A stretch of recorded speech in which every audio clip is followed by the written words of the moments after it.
बंदर और टोपी की कहानी। दोस्तों, अगर कहानी पसंद आए तो हमारे चैनल को सब्सक्राइब ज़रूर करें।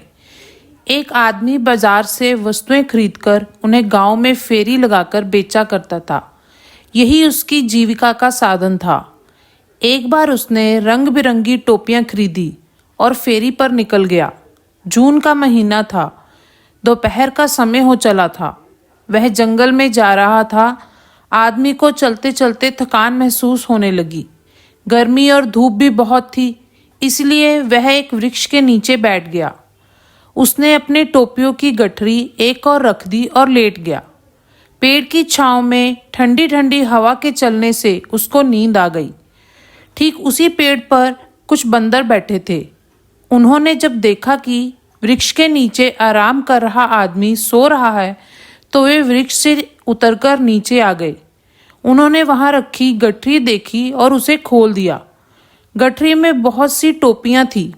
हम सभी को पता है कि बंदर दूसरों की नकल करते हैं, और सोए हुए आदमी की टोपी पहने था।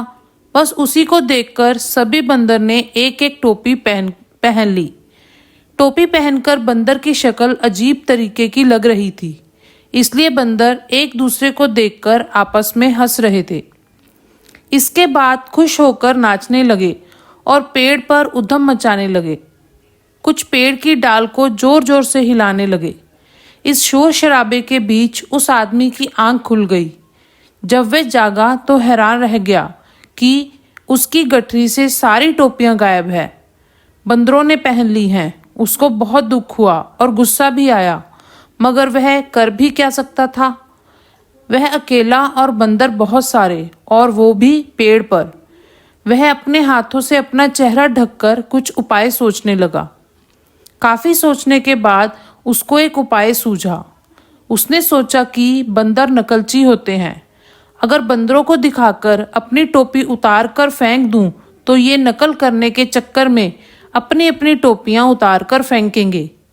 फिर उसने तुरंत ही अपनी टोपी उतार और फेंक दी। उसकी नकल करते हुए बंदरों ने भी अपने अपने सिर की टोपियां उतारी और जमीन पर फेंक दी।